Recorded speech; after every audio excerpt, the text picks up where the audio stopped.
Hi guys! Welcome back again to my channel. At kung bago ka pa lang dito ay subscribe mo na yan at pindutin mo na din yung notification bell para lagi kang maging updated sa mga next uploads ko. At kung bago ka pa lang dito ay sumali ka na din sa my GCash giveaway ko.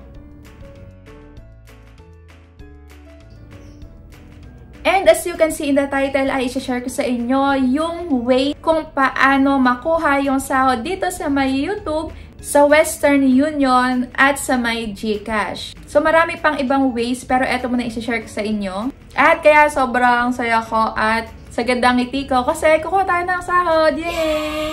Maraming salamat sa mga nanonood sa my vlogs ko. At kahit walang kwenta yung iba, ipinapanood nyo pa rin. Thank you so much! So ito, bakit ngayon ko lang i-share? Kasi first time kong makakakuha ng sahod dito sa my Western Union. Yes, tama kayo. So, nag-start nga pala akong mag-vlog ng October 2017. Tapos, 2019 ay nag-start akong kumita dito sa my YouTube. Pero, meron kasi akong sinalihan na eto yung Collab Asia.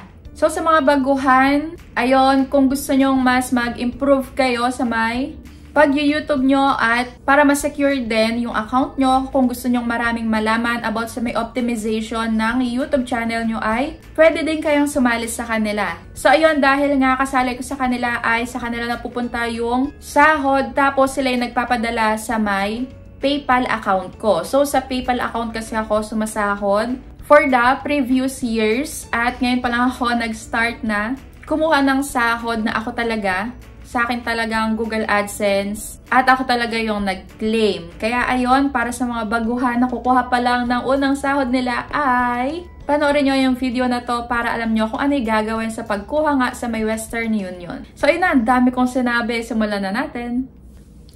At ayun na nga, unang-una ay tingnan nyo muna syempre yung Google AdSense nyo. Mag-open kayo ng Google AdSense nyo. Tapos, eto yung itsura ng Google AdSense. Kailangan nga pala bago kayo makapag-claim ay naabot nyo muna yung pinaka-threshold ni YouTube, yung $100. So yung kapalit nun sa may peso is 5,000 depende sa may palitan. So ngayon kasi yung palitan is 54. So, multiply nyo na lang yan sa may $100. So, yun yung pinaka-minimum na matatanggap nyong sahod dito sa may YouTube.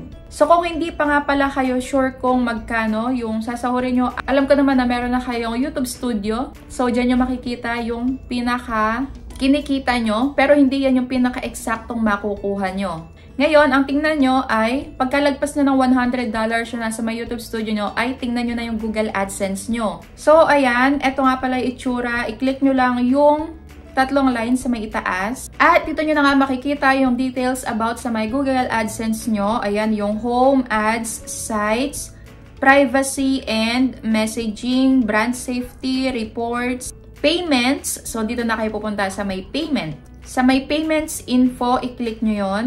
At dito sa may payments account, may dalawa kasing pamimilian dyan. Isang AdSense at isang sa may YouTube. So, yung YouTube yung i-click nyo. Kasi ganito ilalabas pagka yung AdSense ang tiningnan nyo. Kasi baka akala nyo wala pa kayong sahod, pero meron na. Pag sa AdSense kasi, $0 yan. At sa my YouTube, eto ang lalabas. So, nakalagay dito yung pinaka-sahod mo. At dito naman sa may baba, how you get paid. So, dito ipapadala yung sahod mo. So, ako kasi pinili ko is Western Union. At eto na nga, so nakalagay dito yung date, tapos description. Nakalagay dito sa description, automatic payment sa Western Union. So, meron ditong 10 digits. Yan yung kailangan nyo para ma-claim nyo yung sahod nyo. So, yung status dito issued, big sabihin ay naipadala na nila. So, thank you so much nga pala kay Sis Iracel Bitangcol. Mag-subscribe kayo sa kanya kasi siya yung pinagtanungan ko din ng ibang hindi ko alam dito sa may pag-claim ng YouTube sahod. So, thank you! At dito nga sa may amount, eto yung amount kung magkano yung sinahod mo na kukuhanin mo nga sa may Western Union. At ayan na nga, yan lang yung pinakakailangan nyo, yung 10 digits na number. Pupunta na tayo ngayon sa may Western Union. So, ako, nagpunta ako sa Western Union. Nakadalawang lipat ako kasi nagpunta ako sa may normal branch lang ng Western Union tapos pinag-fill up ako. Nung nakita na YouTube sahod, yung kukuhanin ko ay hindi daw doon. So, tinuro ako sa may USSC na may Western Union. So, doon kayo pupunta. Or kung hindi nyo naman alam kung saan yon, ay itanong nyo na lang din sa may Western Union na pinagtanungan nyo kung saan pwedeng mag-claim ng YouTube sahod. So, ituturo naman nila sa inyo kung saan branch kayo pupunta. So, ayun, hanapin nyo yung may USSC, tapos Western Union. So, ayun, pasok na kayo doon. Tapos, ang hihingin lang sa inyo is yung pinaka-number, yung 10-digit number. Tapos, hahanapin din yung originating country, kung saan galing yung pinadala na yon. So, ako inilagay ko is US, so United States. Tapos, yung receiver, pangalan nyo, ilagay nyo. At address, birthday, tapos kung ano yung i-claim nyo. So, ako nilagay ko ay YouTube.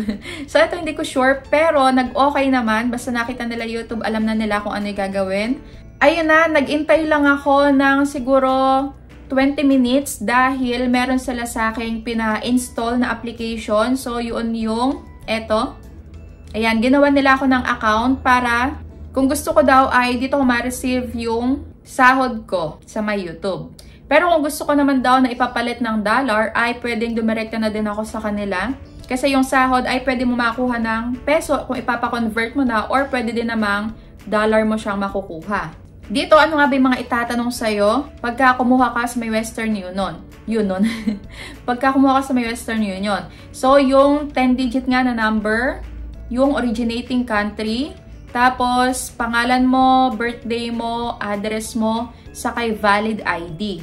Yan, make sure na tama at nakamatch yung pangalan mo, birthday mo, saka address mo. Tapos, papipirmahin ka lang nila doon at okay na. So, yun, wala na silang ibang tinanong bukod doon. At tinanong pala ni ate kung ano yung mga binavlog ko. So, sabi ko kung ano-ano lang. So, ayun, nakakatuwa naman kasi napaka-accommodating and approachable ng mga nasa USSC or sa Western Union na napuntahan ko. At ayun na, nabigay na sa akin yung sahod, ganun lang kadali. Dito nga pala ay mayroon sa inyong mag-i-email. So, nakalagay Google AdSense, check your recent payment.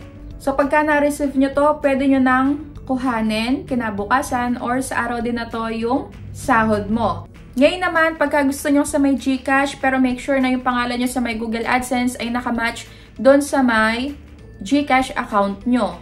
So, ngayon sa may GCash, magka-cash in ka lang. Tapos, piliin mo tong Global Partners and Remittance.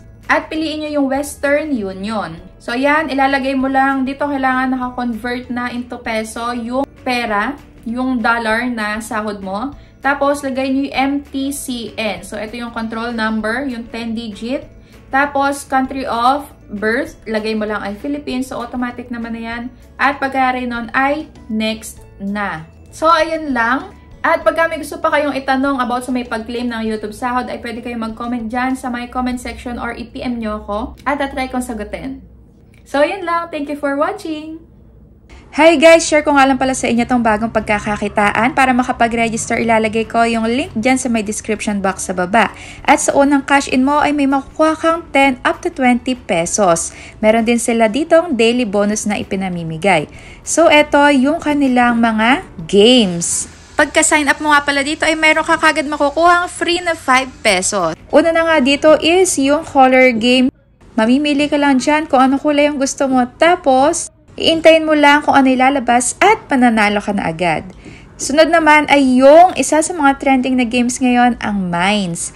Dito ay pipili ka lang kung ano ang gusto mong pindutin dyan. At syempre ako, ayan, pag puro coins ang nakuha mo, ay mananalo ka kagad. Ayan, nakadalawa na akong coins. At ayan, may nakuha ulit ako. Isa pa ulit na coin. So, ayun, ganun lang kadaling maglaro dito. Syempre, para makapag-cash in, gamit lang ang GCash mo. At lahat ng kikitain mo dito ay pwedeng-pwede mong ma-withdraw papunta din sa my GCash account mo. So, yun lang.